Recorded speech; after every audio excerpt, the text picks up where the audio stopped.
once everything is in one place, you start spotting these patterns instantly. For example, this creative is performing slightly better in US than the rest. Then we have different kind of creatives broken down by a geo. So, this one, it does really well in US, UK, and I would say even South Korea.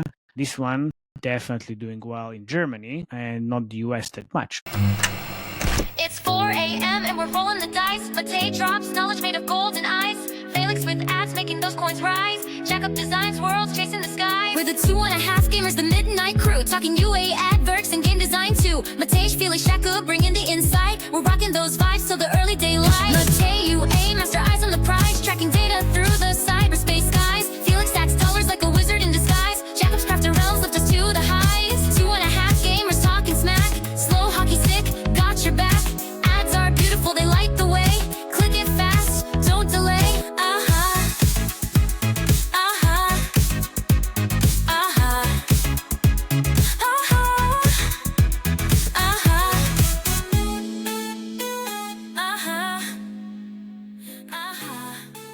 Hello. Welcome. This is Matej Lancaric, and this is another solo episode. This time we're doing things slightly differently. Today, I'm going to talk about creatives and creative optimization, because your creatives across every channel finally in one place. Ever felt like your ad reporting looks a little bit messy? Oh yeah, all the different dashboards. You got Meta dashboards, Google dashboard, TikTok dashboards, and somehow they never quite agree with each other. You can see different numbers in different places. And don't even get me started on the creative naming conventions. So today, I'm going to show you how AppsFlyer Creative Optimization tool brings all your creatives into one dashboard and why this is an actual and total superpower for UA managers like us. As UA managers, we live in dashboards, and I've been spending so many minutes in dashboards in each of the channel. But then the creatives split across platforms is like trying to watch Avengers movies in the wrong order. I mean, sure, you can do it, but it doesn't really make that much sense. So this is where the AppsFlyer comes in. It centralizes all the creatives across all the networks into one single dashboard. Think of it as a command center for your ad strategy.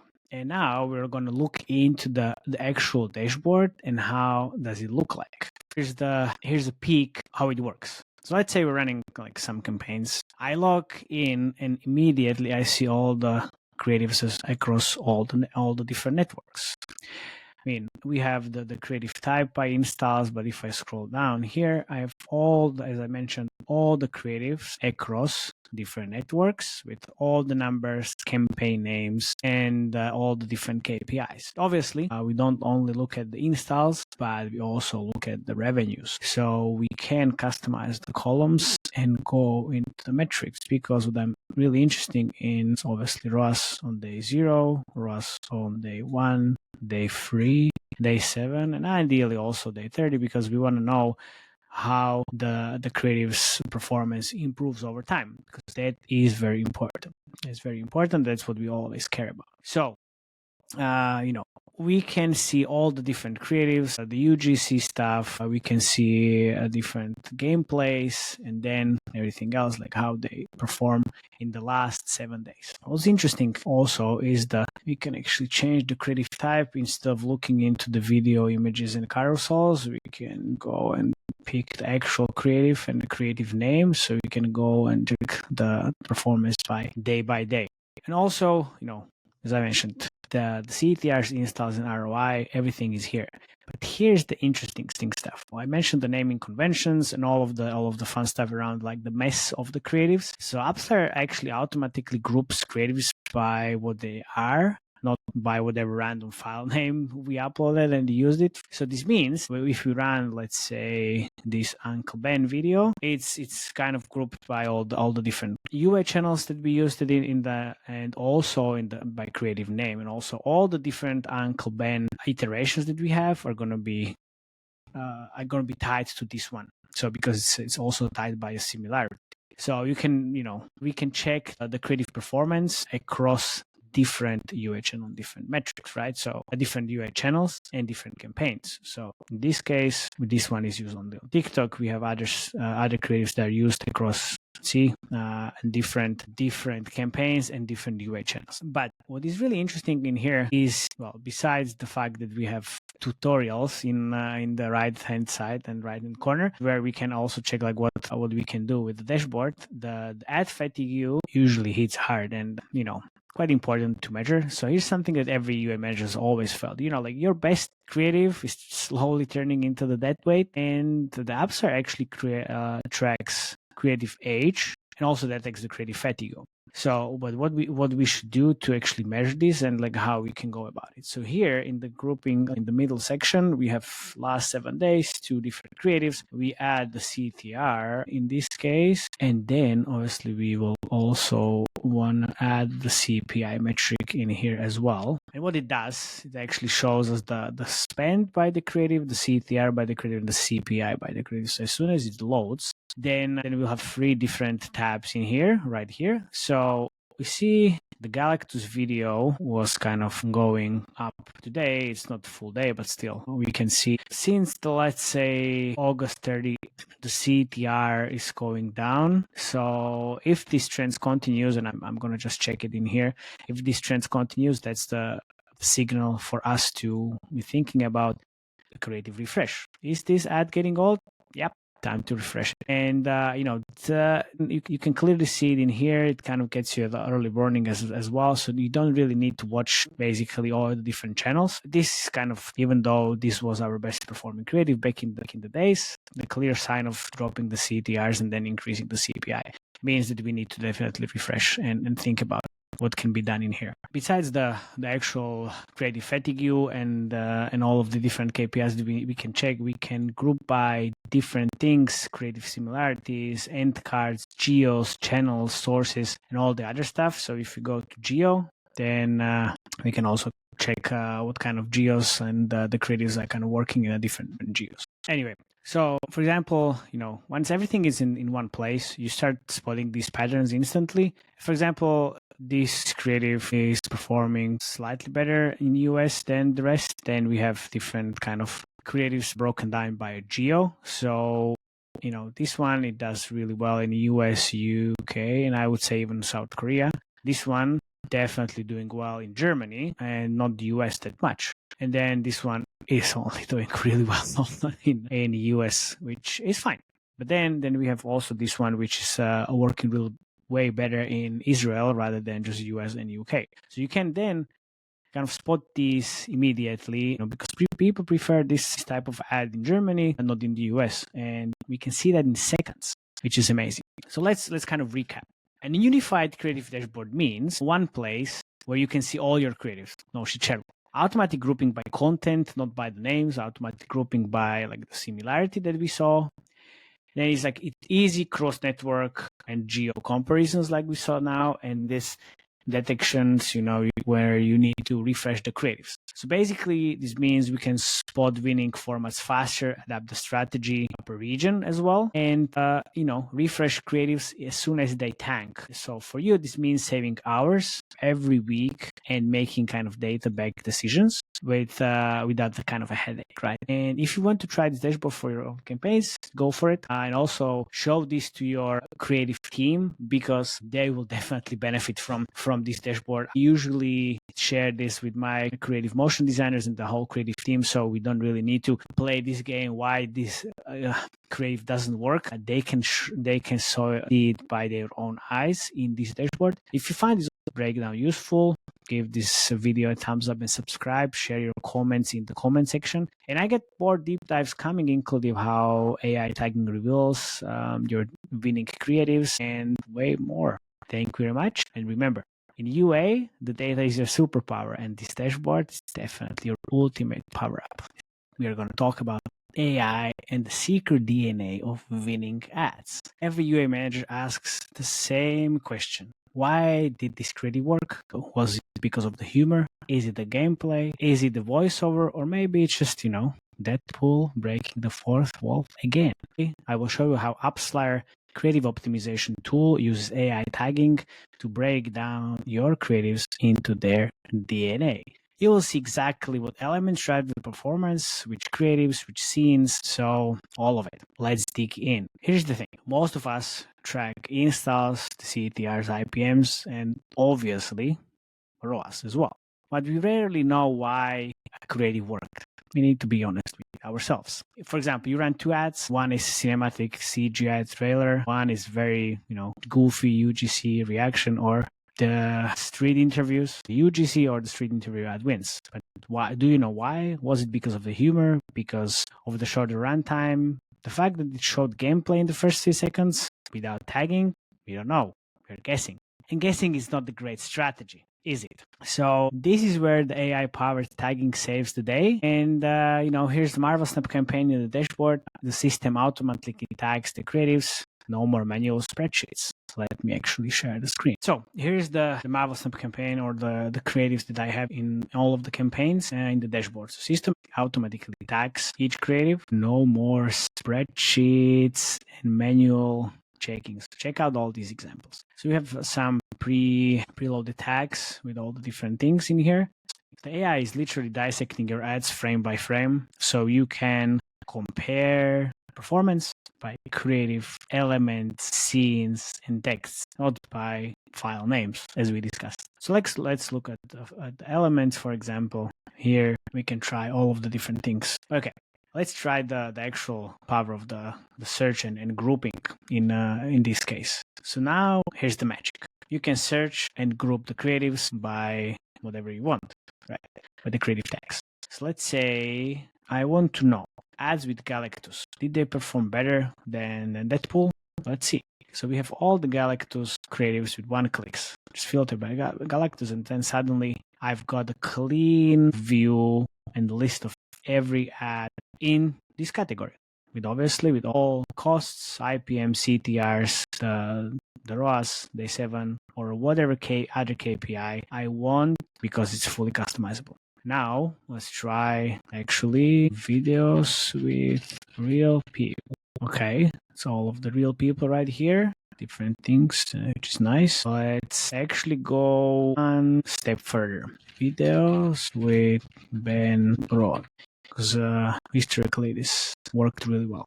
Ben Broad only. Oh, hello. Nice. All the videos in the last 7 days.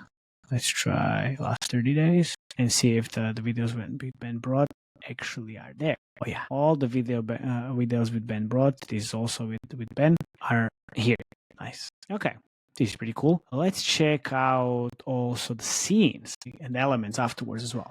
So what do we have here? Scenes. Let's try live scenes. Okay. All the videos, or like all the scenes with people in the actual situation. Awesome. This is used in 1 creative. This one is used in 4 creatives out of 100. This is in 2. So you can see all the different KPIs, obviously. Then we can go to elements, and let's try to find videos only with Spider-Man. Oh, here you go. All the elements in here. Spider-Man cards. This is a video with Spider-Man as well inside. And we can go to text as well and try to find different texts. Right? It's right here. Uncle Ben, strategies, agree, whatever you can think of. Carnage. Here we are. Nice. Okay, but then what are you going to do with this knowledge? Well, easy. You stop relying on gut feeling and start actually building creatives based on these patterns. So if your top 3 ads are, let's say, gameplay or fast pace, you tell your creative team that, guys, like, let's make more of these. Or you have the Uncle Ben, which is working well, or the Galactus, with like how people react to the Galactus cards, and you go and check this with your creative team. Tell them let's make more of these Galactus reactions. Or you can flip it. If your bottom performers are, let's say, static, text-heavy statics, or we have 2 cards as text here, let's not make these anymore, unless you want to waste your budget. I mean, it's up to you, right? It's almost like finding out explosions really do equal conversions. Who knew? I mean, jokes aside, we can recap the power of AI tagging, because it's automatically also break down your creatives into the DNA level tags. You can filter and compare ads by tone, style, format, or concept, or different scenes and elements. So you finally learn why your best ads work and why some flop as well. So what works for you? It could be humor, it can be UGC, or even just the right voiceover style, or captions, or different texts. So if you want to see your own ad DNA, check out the creative optimization tool in your AppsFlyer dashboard. And don't forget to subscribe, like the video. Next up, we will look at how to tie creatives directly to your in-app events and the ROAS, which is very, very important. Remember, in UA, sites are your X-ray vision. With AI tagging, basically Professor X of ad strategy. What if I told you that? I'm going to talk about creative ROI and scaling across different networks. So here's the truth. Not all installs are created equally. Some users install the game, they open once and vanish. Others stick, spend, and become your payers or whales. So I will show you how AppsFlyer Creative Optimization tool connects each and every creative, not just installs, but also retention, and most importantly, ROI as well. All the in-app events you can think of. Let's use Marvel Snap ads to see why some of the players bring only installs and some of the players actually bring revenue. So we have two ads. One ad brings 1,000 installs and one ad brings 700 installs. But what we are looking at here? So looking at the great conversion rate or CTR or just the install, just spend. Well, there's more, obviously. Is the CPI really important? Maybe not. Most of the dashboards would say, okay, so we have a lower CPI in here, that should be the winner. But that's not the only thing that we care about, is it? No, it's not. Because I want to always know what's the quality of the users on the creative level. So here we are looking at the EV level 18. We can have a level whatever else. We can have level 13, level 18, obviously the number of purchases. What's the cost per action or the cost per purchase here? And most importantly, the ROI. Because, we're looking at the long-term ROAS numbers rather than just installs. What if I told you that, right? But, you're already looking at the creative level ROAS, right? So here's how the dashboard makes it super, super easy and very clear. I select in here multiple different KPIs because you can use the different metrics. Obviously, we can have the ROAS 14 or in-app events, level 3, level 5, tutorial completion, level 15, whatever else that you can track. Also the different partner metrics. It doesn't matter. Just hit apply, and then you will have all of these inside your creative table. Yeah. Amazing, right? So the tool lets me slice it by any in-app events, as I mentioned, level 15 purchasers, any other milestones. So you can actually judge creatives by what matters to the business, not just clicks or installs or conversion rate or the CPIs. The most important part is the CPI needs to be lower than the LTV, and that's how we measure the creative success. Again, what's happening here? Instead of the chasing the cheap CPIs, you prioritize the creatives with high value players, which also bridges the UA and the product teams. So imagine telling your designers, this Kank creative and ad is getting installs, but actually Galactus right here is actually getting pairs. So let's make more of these. Suddenly, your creative strategy aligns with the lifetime value, not the vanity metrics like installs. Not that bad, right? But there's another question. How many hours do you waste every week pulling the creative reports for the team? Be honest. What if instead of just exporting all of these spreadsheets, you can actually spend time brainstorming the next winning creative? Well, look, you have all of I already started sharing this at the very beginning. AppsFlyer helps you scale across also different networks and make UA creative collaboration very smooth. So you don't really need to ask a lot of different questions. You just share the dashboards with your creative team. So let's say right now for Marvel Snap, we run mostly Facebook, TikTok, and Google. But next quarter, I want to scale on AppLovin or Moloco or wherever else. Normally, that means new workflows and sometimes new headaches. But with AppsFlyer, it's quite seamless. So the dashboard pulls all the new networks as soon as you integrate them in the integration section and matches them with the existing creatives in one unified view. So no matter the channel, your creatives are tracking consistently, which is future proof. Look, here we have the Facebook ads. If we click on here, go here, Facebook and TikTok at the moment. Here, this one also, it's running on Facebook and TikTok. So when I add Uplavin, Moloch, or everything else, then it's going to be another UA channel which says Uplavin or Moloch. So quite interesting. So now the collaboration. The UA managers and motion designers often live in different universes, but with this creative gallery view, you can see the same thing. The actual thumbnails right here, performance metrics, and you can even play the ad right here in the dashboard. So in a team meeting, instead of debating, and you can say, here's the top ad, which is the Galactus, and look at the first 5 seconds. That's what's working. Let's do more of that.